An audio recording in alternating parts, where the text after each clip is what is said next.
নমস্কার। আজ আমি ২০২৬ সালে কন্যা রাশির জাতক জাতিকাদের নিয়ে কথা বলবো। ২০২৬ একটা এমন বছর যা আপনার জীবনের মোড় ঘুরিয়ে দেবে। আপনি হয়তো ভাবছেন ২০২৫ তো খুব একটা ভালো গেল না, ২০২৬ কি আমাকে শান্তি দেবে? শুনুন, আমি মিথ্যে আশা দিতে আসিনি, আমি এসেছি সত্যিটা বলতে। ২০২৬ সাল কন্যা রাশির জন্য কোনো সাধারণ বছর নয়। এটা হলো অগ্নি পরীক্ষা থেকে সোনা হয়ে বেরোনোর বছর। কেন বলছি? কারণ এই বছর আপনার সপ্তম ঘরে বসে আছেন স্বয়ং কর্মফলদাতা শনিদেব। আপনার ষষ্ঠ ঘরে অর্থাৎ শত্রু আর রোগের ঘরে বসে আছে রাহু। আর আপনার দ্বাদশ ঘরে অর্থাৎ মোক্ষ আর ব্যয়ের ঘরে বসে আছে কেতু। এই তিনটে মহাশক্তি যখন একসঙ্গে আপনার ভাগ্যকে ঘিরে ধরে, তখন দুটো জিনিস ঘটে। হয় মানুষ ভেঙে চুরমার হয়ে যায়, না হয় সে ইতিহাস তৈরি করে।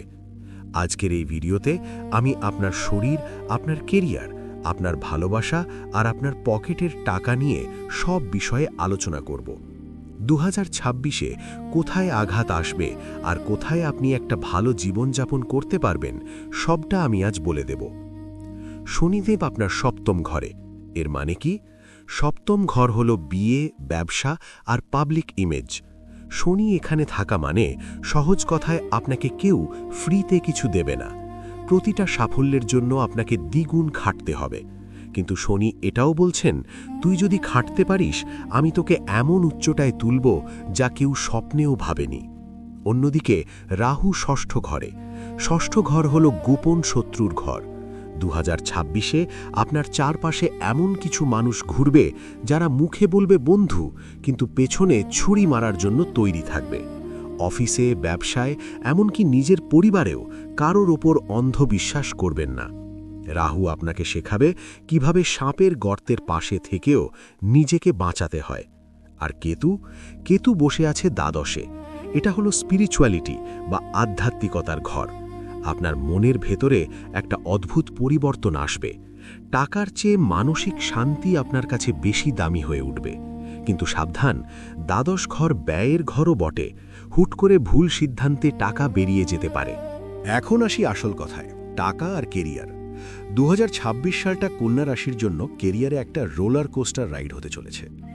যারা চাকরি করছেন, বস আপনাকে চাপে রাখবে, কাজের প্রেশার বাড়বে, মনে হবে ছেড়ে দিই। কিন্তু খবরদার, ছাড়বেন না, কারণ শনিদেব পরীক্ষা নিচ্ছেন। বছরের মাঝখানে, বিশেষ করে মে থেকে অক্টোবর মাসের মধ্যে আপনার প্রমোশন বা স্যালারি হাইক এমন হবে যা আপনার সব কষ্ট ভুলিয়ে দেবে।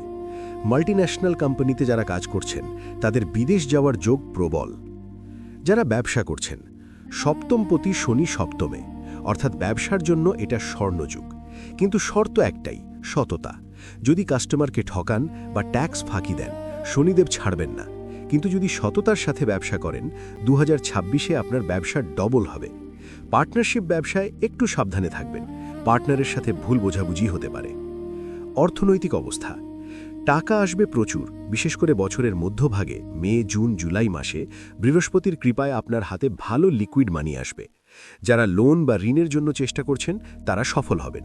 কিন্তু মনে রাখবেন, কেতু দ্বাদশে থাকায় ভুলভাল খাতে খরচ হওয়ার সম্ভাবনাও আছে।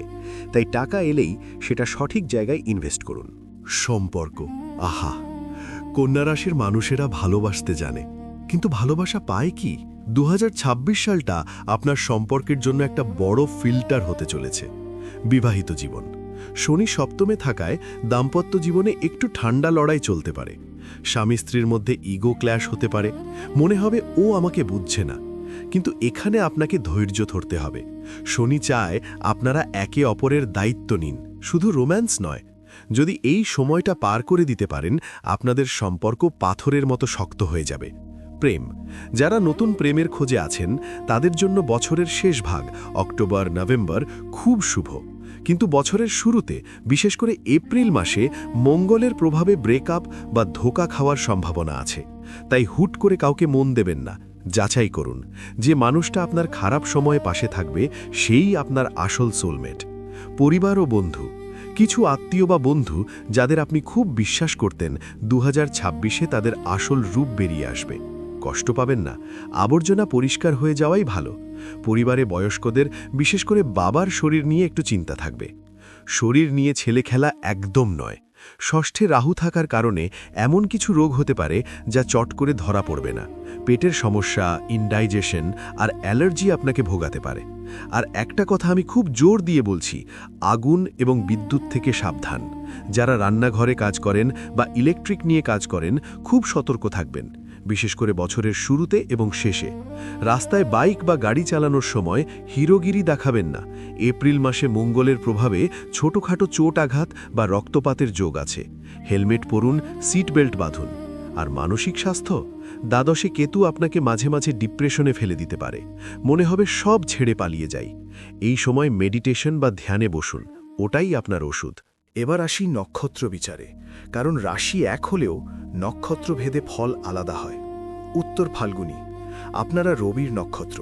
2026 আপনাদের জন্য নিজেকে প্রমাণ করার বছর। সমাজ আপনাকে সম্মান দেবে, সরকারি কোনো লাভ বা পৈতৃক সম্পত্তি পেতে পারেন, কিন্তু ইগো বা অহংকার ছাড়তে হবে। হস্তা, আপনারা চাঁদের নক্ষত্র। আপনারা খুব ক্রিয়েটিভ হবেন এই বছর। যারা আর্ট, মিউজিক বা লেখার সাথে যুক্ত, তাদের জন্য দারুণ সময়। কিন্তু আপনাদের মন খুব চঞ্চল থাকবে। ডিপ্রেশন বা ওসিডির মতো সমস্যা ভোগাতে পারে। মনের জোর বাড়ান। চিত্রা, আপনারা মঙ্গলের নক্ষত্র। আপনাদের জন্য 2026 হলো যুদ্ধের বছর। কম্পিটিশন, মামলা মোকদ্দমা বা শত্রুর সাথে লড়াইয়ে আপনারা জিতবেন, কিন্তু রাগকে কন্ট্রোল করতে হবে। রাগলে আপনারা সব হারিয়ে ফেলবেন। সবশেষে বলি, কন্যা রাশি, 2026 সাল আপনাকে অনেক কিছু দেবে যদি আপনি 2 হাত পেতে নিতে জানেন। ভয় পাবেন না। শনি আপনার কর্মফলদাতা, রাহু আপনার বুদ্ধি আর কেতু আপনার মুক্তি। এই 3 শক্তিকে ব্যালেন্স করতে হবে। সহজ কিছু প্রতিকার: প্রতি শনিবার শনি মন্দিরে বা অশ্বত্থ গাছের নিচে সর্ষের তেলের প্রদীপ জ্বালান। কুকুর বা বিড়ালকে খাবার দিন, এতে আপনার শত্রু নাশ হবে। মা কালীর আরাধনা করুন। আপনার ব্যক্তিগত ছকে এই গ্রহগুলো ঠিক কোথায় বসে আছে, আপনার দশা অন্তর্দশা কি বলছে, এটা না জানলে কিন্তু সঠিক রাস্তা পাওয়া কঠিন। আপনার স্পেশাল গাইডেন্সের জন্য আমাদের সাথে জয়েন করতে এই হোয়াটসঅ্যাপ চ্যানেলে জয়েন করতে ভুলবেন না। ভিডিও ডেসক্রিপশন আর পিন কমেন্টে লিংক দেওয়া রয়েছে। 2026 আপনার জীবনের সেরা বছর হোক, এই কামনাই করি। নিজেকে বিশ্বাস করুন, আপনি পারবেন। জয় মাতারা।